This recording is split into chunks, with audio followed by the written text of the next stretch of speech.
نحمده ونصلي ونسلم على رسوله الکریم۔ آج سبق نمبر 26 ہے، لیسن 26۔ اللہ کے پاک نام سے ہم شروع کرتے ہیں جو نہایت مہربان ہے، اور نبی پاک صلی اللہ علیہ وسلم کی ذات اقدس پر ڈھیروں درود و سلام۔ میں نے آپ حضرات کے سامنے لیپ ٹاپ کی سکرین اوپن کی ہے، اور اس میں آج کے سیشن کا عنوان درج ہے۔ آپ حضرات جانتے ہیں کہ ہم فعل مضارع کو پڑھ رہے ہیں۔ آج ہم یہ دیکھیں گے کہ فعل مضارع پہ لام امر کیسے داخل کیا جاتا ہے اور اس کے کیا معنی بنتے ہیں۔ یہ بہت امپورٹنٹ ہے، اور فعل مضارع کے جتنے بھی صیغے ہیں ان میں سے جو حاضر کے صیغے ہیں، یعنی مخاطب کے صیغے ہیں، چاہے وہ مذکر ہے چاہے وہ مؤنث ہے، 6 صیغے، ان کو چھوڑ کر باقی تمام صیغوں کے اوپر یہ لام امر داخل ہوتا ہے۔ ان صیغوں پہ کیوں نہیں ہوتا؟ اس لیے کہ ان سے ڈائریکٹ فعل امر بنتا ہے، تو باقی صیغوں پہ یہ لام امر کیسے داخل ہوتا ہے، اس کے معنی کیا ہوتے ہیں، یہ سمجھنا ضروری ہے۔ تو اس کا عنوان ہے کہ لام الامر مع الفعل المضارع۔ اب اس کا قاعدہ کیا ہے کہ یہ لام کسرہ کے ساتھ فعل مضارع کے داخل ہوتا ہے اور فعل مضارع کو جزم دیتا ہے۔ یہ قاعدہ آپ نے یاد رکھنا ہے۔ جی، اس کی مثال سب سے پہلے یہاں پہ دیکھیں، میں نے فعل مضارع لکھا ہے یکتب الطالب الدرس۔ یہ ایک سمپل فعل مضارع کا جملہ ہے، اور یکتب آپ کو مطلب پتہ ہے کہ اس کے معنی ہیں وہ لکھتا ہے، الطالب اسٹوڈنٹ، الدرس سبق lesson, the student writes the lesson۔ یہ معنی ہے نا۔ ابھی جب آپ اس کے ساتھ لام امر لگائیں گے تو یہ ہو جائے گا لیکتب۔ آپ نے دیکھا کہ با ساکن ہوگی۔ نارمل جو فعل مضارع تھا اس میں با کے اوپر پیش تھی، یعنی ضمہ تھا، لیکن یہاں پر جب لام امر لگا تو با کو ساکن کر دیا۔ ساکن کا مطلب یہ ہے کہ اس کے رفع کی نشانی ہٹا دی گئی، اور واحد مذکر غائب میں جو فعل مضارع ہے وہ پیش کے ساتھ ضمے کے ساتھ مرفوع ہوتا ہے، تو اس لیے وہ ضمہ ہٹا کر آپ نے جزم کی علامت لگائی، اور پڑھا کس طرح اس کو آپ نے؟ لیکتب الطالب الدرس۔ معنی کیا ہوں گے؟ طالب علم کو چاہیے کہ سبق لکھے۔ پہلے میں تھا the student writes the lesson، یہاں پہ کیا مطلب ہوگا؟ the student should write the lesson۔ تو اس میں should کے معنی، چاہیے کے معنی، اور عام طور پر اس کے اوپر داخل ہوتا ہے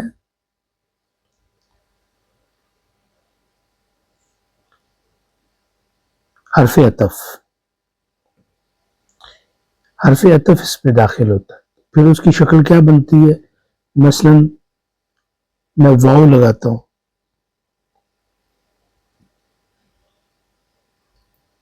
تو یہاں پہ یہ جو لام لگے گا یہ ساکن ہو جائے گا۔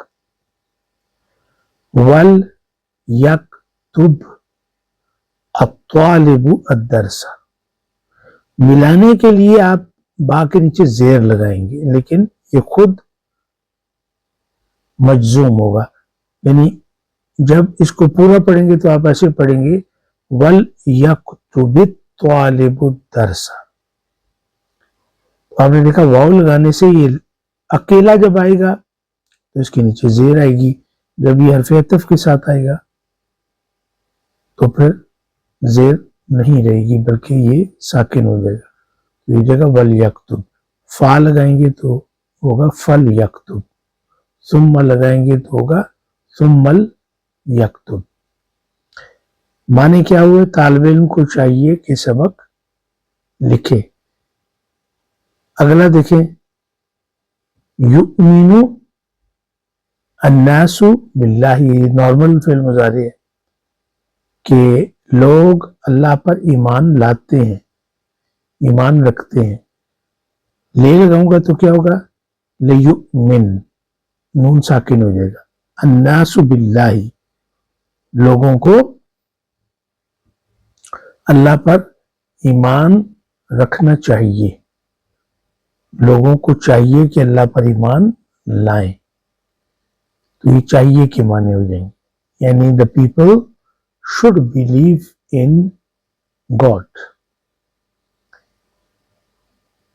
آگے چلیں، یعمل کل انسان بصدق، ہر انسان سچائی سے عمل کرتا ہے.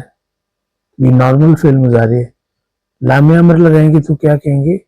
لیعمل کل انسان بصدق، ہر انسان کو سچائی کے ساتھ عمل کرنا چاہیے.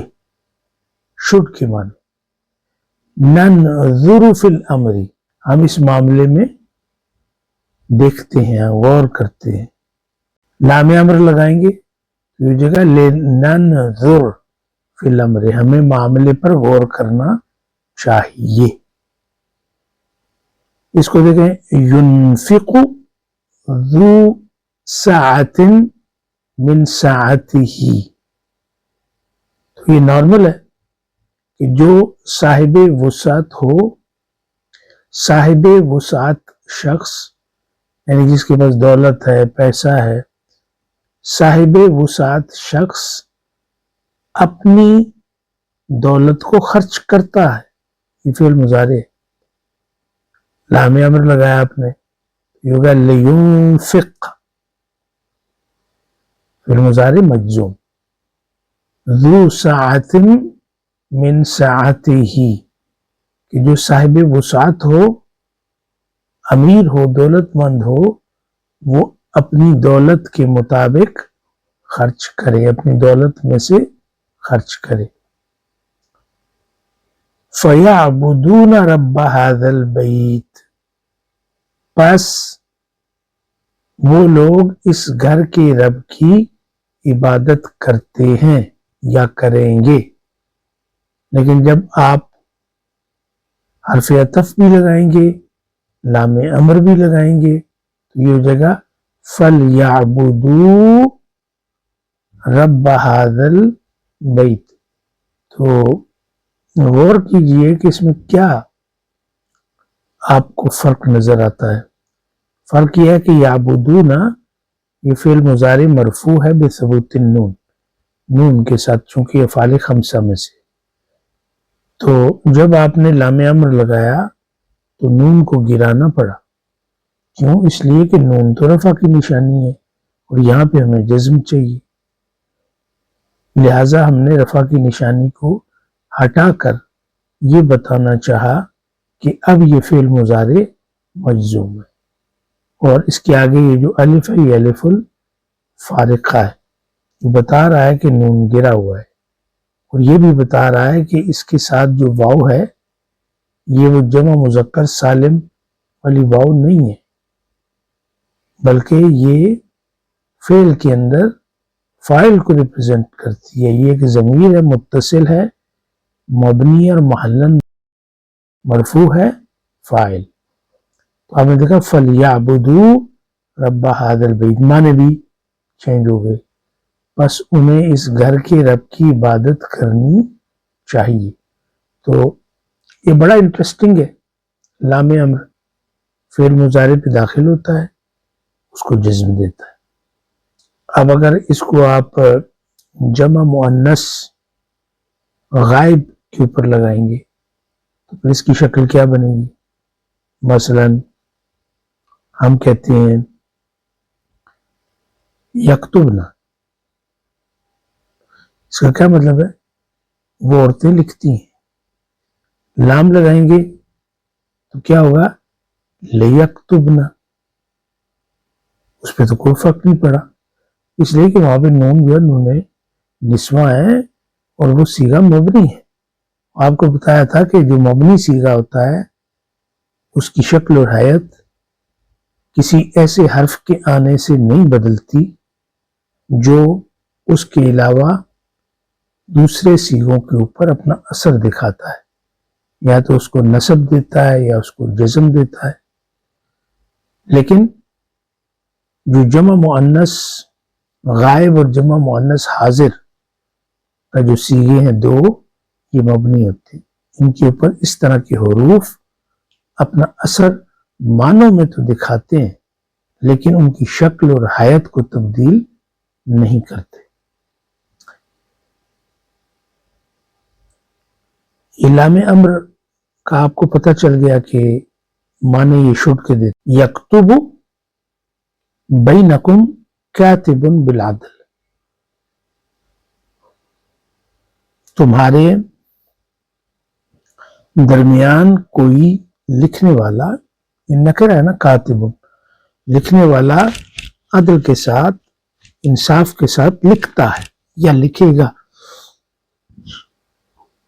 یہ معنی کیوں کیا؟ اس لیے کہ یہ سمپل مضارع ہے. اب میں لے لگاتا ہوں لام امر تو کیا ہو جائے گا؟ لے یکتب. اس نے کیا کیا؟ اس نے با کو ساکن کر دی، رفع ہٹا دی. لیکتب بینکم کاتب بالعدل، چاہیے کہ تمہارے درمیان کوئی لکھنے والا انصاف کے ساتھ لکھے. کسی لکھنے والے کو انصاف کے ساتھ لکھنا چاہیے. تو چاہیے کہ معنی پیدا ہو گئے اور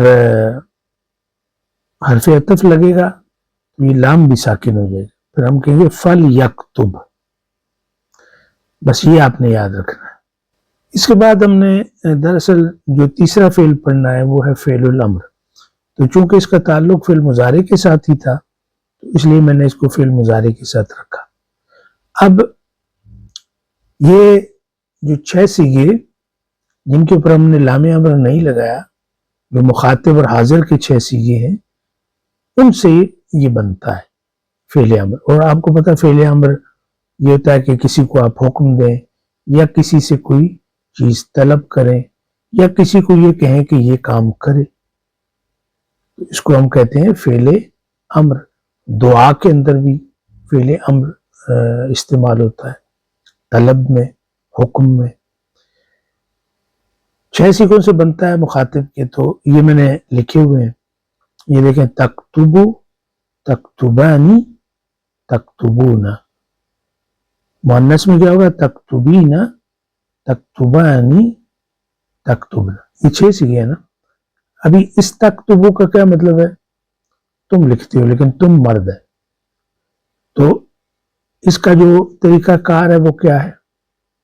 وہ آپ جانتے ہیں نا. وہ یہ ہے کہ اس کی یہ جو میں اس کو جو ہے نیچے پر دوبارہ لکھتا ہوں.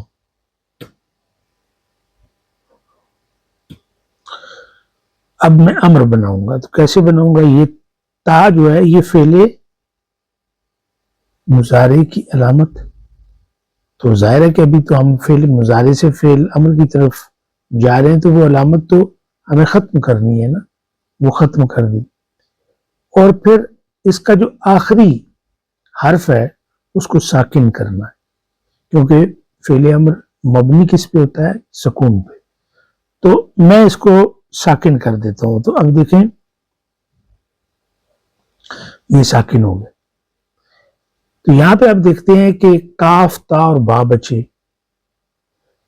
کاف ساکن ہے، با بھی ساکن ہے.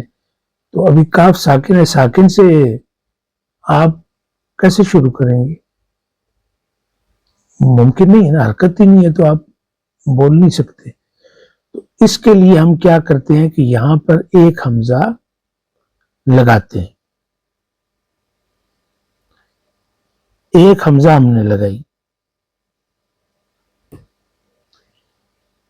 حمزہ لگانے کے بعد ہم دیکھیں گے کہ اس کا جو عین کلمہ ہے اس پہ کیا ہے؟ ضمہ ہے، فتحہ ہے یا اس کے نیچے کسرہ ہے.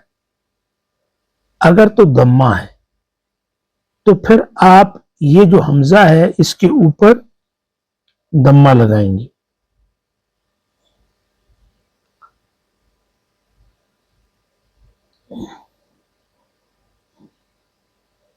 اس کے اوپر آپ دمہ لگا دیں گے تو اس کی شکل کیا ہو جائے گی؟ اکتب. یہ ہو جائے گا اکتب. اسی طرح تثنیہ میں آپ آئیں تو تثنیہ کے اندر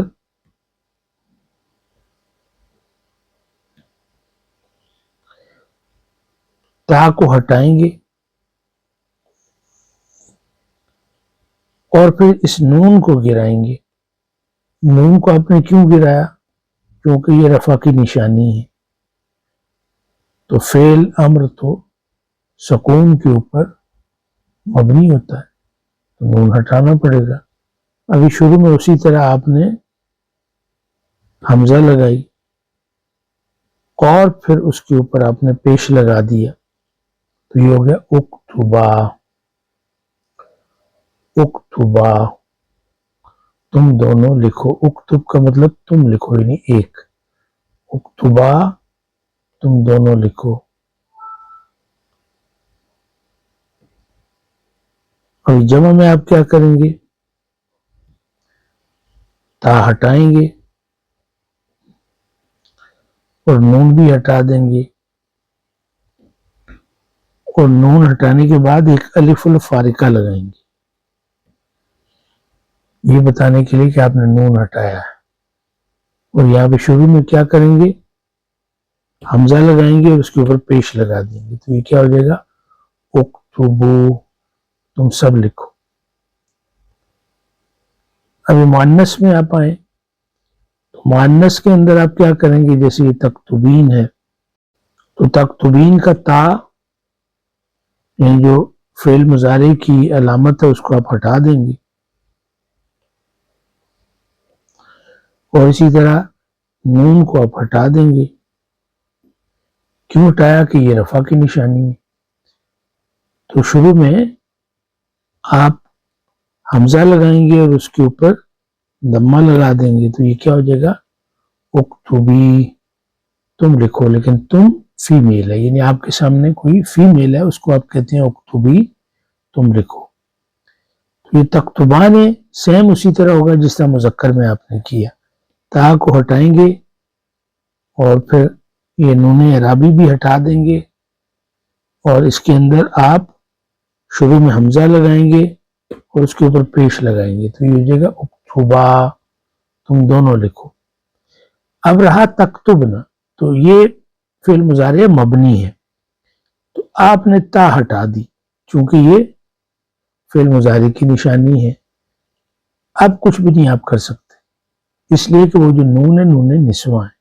بس آپ نے تلفظ کے لیے حمزہ لگانی ہے اور اس کے اوپر پیش لگانی ہے تو یہ ہو جائے گا اکتبنا تم سب لکھو. لیکن عورتوں کی طرف اشارہ ہے تو یہ عین کلمے کو آپ نے دیکھنا ہے.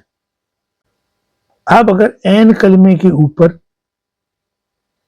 زبر فتح ہے تو کیا کریں گے؟ تا کو ہٹائیں گے اور پھر اس کو ہا کو اب ساکن کریں گے تو یہ بھی دیکھیں فا جو ہے ساکن سے شروع ہو رہا ہے تو اس کے پیچھے آپ لگائیں گے حمزہ لگائیں گے لیکن زیر کے ساتھ. یعنی اگر زبر ہے تو پھر زیر آئے گی. زیر ہے تب بھی زیر آئے گی. صرف پیش کی صورت میں پیش آئے گی. دمہ ہوگا تو دمہ ادروائز آپ نے زیر لگانی ہے. کیا کہا؟ افتح. اور یہ اسی طرح بنے گا تا ہٹا دیں گے اور زیر لگا دیں گے حمزہ کے ساتھ اور نون حذف کر دیں گے یہ بن جائے گا افتحا. جمع میں بھی علامت مضارع کو ہٹائیں گے نون اعرابی کو ہٹا کے الف الفارقہ لگائیں گے. یہ جمع میں لگاتے ہیں تثنیہ میں نہیں لگاتے. اور شروع میں پھر آپ حمزہ لگائیں گے زیر کے ساتھ، تو کیا بن جائے گا؟ افتحو۔ تفتحین میں آپ نے تا ہٹائی، پھر آپ نے نون اعرابی ہٹا دیا، اور شروع میں آپ نے حمزہ لگائی زیر کے ساتھ، افتحی۔ یعنی کوئی فیمیل ہے اس کو آپ کہتے ہیں مثلا افتحی البابا، دروازہ کھولو۔ تفتحانی، تا ہٹا دیا آپ نے، پھر یہ نون اعرابی ہٹا دیا، اور شروع میں آپ نے حمزہ لگائی زیر کے ساتھ، افتحا۔ پھر تفتحنا، تو تفتحنا میں تا ہٹا دیا آپ نے، اور یہاں پہ زیر کے ساتھ حمزہ لگائی، نون آپ نے نہیں اٹھایا، کیوں؟ یقیناً آپ یہ کہیں گے کہ یہ صیغہ مبنی ہے اور یہ نون نسوہ ہے، افتحنا۔ ابھی دیکھیں عین کلمہ آپ کے سامنے ہے، عین کلمہ، اور اس میں زیر ہے، تو کیا کریں گے؟ تا ہٹائیں گے۔ ابھی ضاد جو ہے یہ کیا ہے؟ یہ ساکن ہے، شروع میں کیا لگائیں گے؟ حمزہ لگائیں گے زیر کے ساتھ، اضرب، اور اس کو بھی ساکن کر دیں گے، اضرب۔ یہ کیا ہو جائے گا؟ اضربا، اور یہ کیا ہو جائے گا؟ اضربو۔ اس کی تا ہٹائیں گے،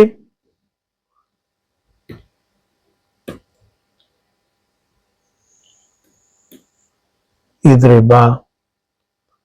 اس کی بھی آپ اس کے نیچے حمزہ لگائیں گے زیر کے ساتھ، اضربو، اور یہ ہٹا کر آپ الف لگا دیں گے، الف الفارقہ، اضربو، تم سب مارو۔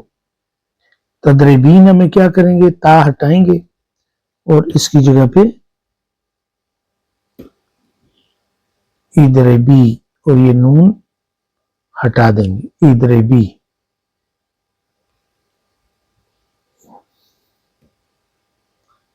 اور یہ جو ہے سیم ویسے ہوگا جیسے ہم نے اوپر کیا ہے، اضربا۔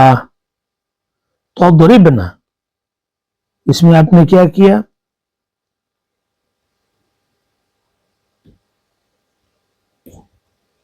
یضربنا، نون نے آپ نے نہیں ہٹایا، صرف آپ نے شروع میں ایک حمزہ لگائی، چونکہ ابتدا ایک ایسے حرف سے ہو رہی تھی جو ساکن ہے، تو ساکن سے لفظ کا تلفظ کرنا مشکل ہے اگر ابتدا میں ہی ساکن ہو، اس لیے ہم نے حمزہ لگا کے تلفظ کے لیے۔